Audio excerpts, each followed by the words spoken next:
Hello বন্ধুরা, প্রতিবার যখন পদ্মা সেতুর উপর দিয়ে গ্রামের বাড়িতে বেড়াতে যাই তখন ভাবি যে এত বড় একটি কর্মযোগ্য পদ্মা সেতু, সেটাকে নিয়ে একটি কন্টেন্ট তৈরি করা যেতে পারে। চলুন আজ পদ্মা সেতুর উপর দিয়ে যেতে যেতে একটি পদ্মা সেতুর উপর কন্টেন্ট তৈরি করার চেষ্টা করি এবং জানার চেষ্টা করি পদ্মা সেতু কীভাবে নির্মাণ করা হয়েছিল। পদ্মা সেতু বা পদ্মা বহুমুখী সেতু হচ্ছে বাংলাদেশের পদ্মা নদীর উপর নির্মিত একটি বহুমুখী সড়ক ও রেল সেতু। এর মাধ্যমে মুন্সিগঞ্জের লোহজংয়ের সাথে শরীয়তপুর ও মাদারীপুর জেলা যুক্ত হয়েছে। সেতুটি 2022 সালের 25শে জুন উদ্বোধন করা হয়। এই দিন প্রথমবারের মতো আনুষ্ঠানিকভাবে সেতুটি উন্মুক্ত করা হয়। পদ্মা সেতু বাংলাদেশের সম্পূর্ণ নিজের অর্থে তৈরি করেছে। পদ্মা সেতু নির্মাণ কাজ বাংলাদেশের ইতিহাসে সবচেয়ে চ্যালেঞ্জিং নির্মাণ প্রকল্প হিসেবে বিবেচিত। 2 স্তর বিশিষ্ট ইস্পাত ও কংক্রিট নির্মিত ট্রাসের এই সেতুর উপরের স্তরে 4 লেনের সড়কপথ এবং নিচের স্তরে একটি একক রেলপথ রয়েছে।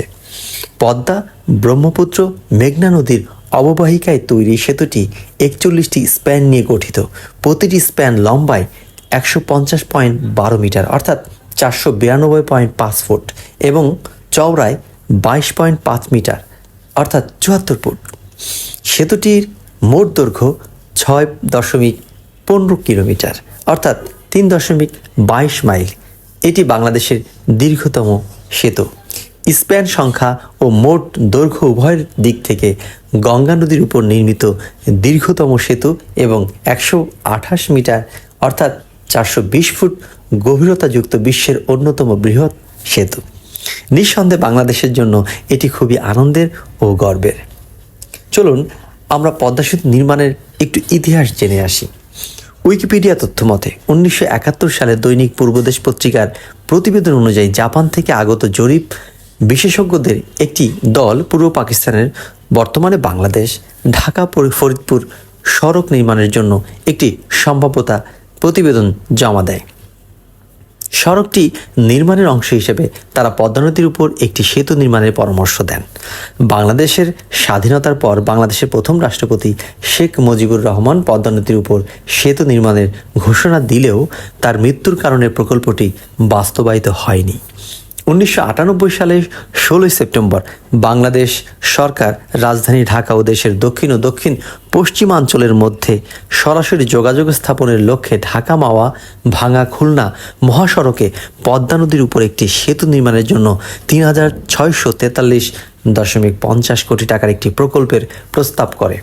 5 কিলোমিটার দীর্ঘ এবং 18.10 মিটার চওড়া উক্ত সেতুটিকে দেশের সম্ভাব্য দীর্ঘতম সেতু হিসাবে বিবেচনা করা হয়েছিল। প্রস্তাবে 1999 সালের জুলাই মাসে সেতুর নির্মাণ কাজ শুরু হয় এবং 2004 সালের জুনে শেষ করার কথা জানানো হয়। নির্মাণের জন্য প্রস্তাবিত টাকার 2,693.50 কোটি টাকা বিদেশি উৎস থেকে এবং 750 কোটি টাকা জাতীয় উৎস থেকে যোগান দেওয়ার পরিকল্পনা করা হয়েছিল। পরে 1999 সালের মে মাসে উক্ত সেতু প্রকল্পের জন্য প্রাক সম্ভাব্যতা যাচাই পরীক্ষা শুরু হয়। 2001 সালের 4 জুলাই মাওয়া জাজিরা প্রান্তে সেতুর ভিত্তিপ্রস্তর স্থাপন করেন তৎকালীন প্রধানমন্ত্রী শেখ হাসিনা। অষ্টম সাধারণ নির্বাচনের পর পরবর্তী সরকারের পরামর্শ কমিটি পাটুরিয়া দৌলদিয়া পয়েন্ট, দোহার চরদ্রাসন পয়েন্ট, মাওয়া জাজিরা পয়েন্ট এবং চাঁদপুর ভেদরগঞ্জ পয়েন্টে প্রাক বাস্তবায়ন যোগ্যতার সমীক্ষা করায়।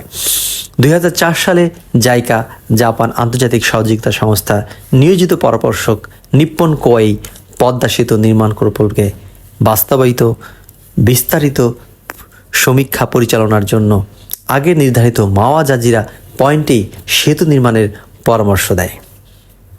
2006 থেকে 2007 বার্ষিক উন্নয়ন কর্মসূচিতে তৎকালীন বাংলাদেশ সরকার পদ্মা বহুমুখী সেতু নির্মাণের পরিকল্পনা গ্রহণ করে।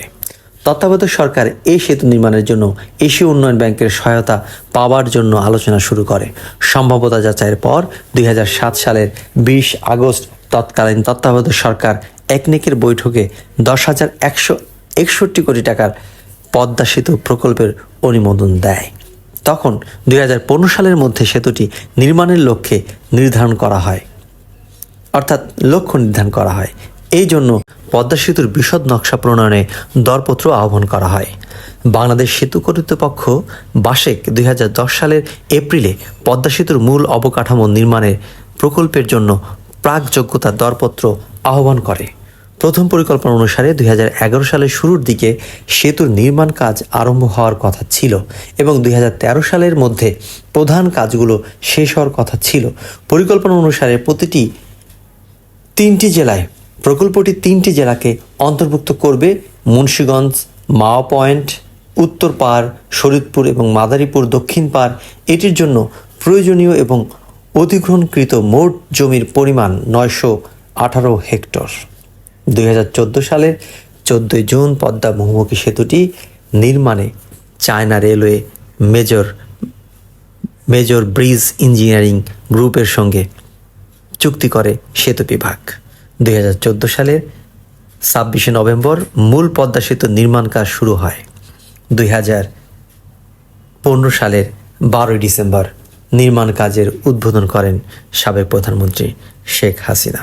দীর্ঘ 7 বছর কাজ শেষে 2022 সালের 25 জুন উদ্বোধন করা হয়। এই দিন প্রথমবারের মতো আনুষ্ঠানিকভাবে সেতুটি উন্মুক্ত করা হয়। এভাবেই শুরু হয়েছিল আমাদের স্বপ্নের পদ্মা সেতু। আসলে এই পদ্মা সেতুর বৃহৎ কাজটা যদি আসলে আমরা একটু চিন্তা করি তাহলে সত্যি আমাদেরকে বিস্মিত করে যে এত বড় একটা কর্মযজ্ঞ। এবং আপনারা নিশ্চয়ই জানেন এই পদ্মা সেতু পিছনে অনেক দেশি বিদেশি বিভিন্ন মানুষের ষড়যন্ত্র ছিল এবং সেই ষড়যন্ত্রকে উতরে এবং বাংলাদেশের মানুষের সকলের চেষ্টায়, সরকারের ঐকান্তিক চেষ্টায় আমাদের আজকের এই সফল পদ্মা সেতু। আশা করি আমি যতটুকু পেরেছি বোঝাতে পেরেছি এবং এটা তথ্যটা আমরা উইকিপিডিয়া থেকে সংগ্রহ করেছি। আপনাদের ভালো লাগলে আমাদেরও ভালো লাগবে। যদি ভিডিওটি ভালো লেগে থাকে আমাদেরকে অবশ্যই লাইক ও কমেন্টস করে শেয়ার করবেন। ধন্যবাদ।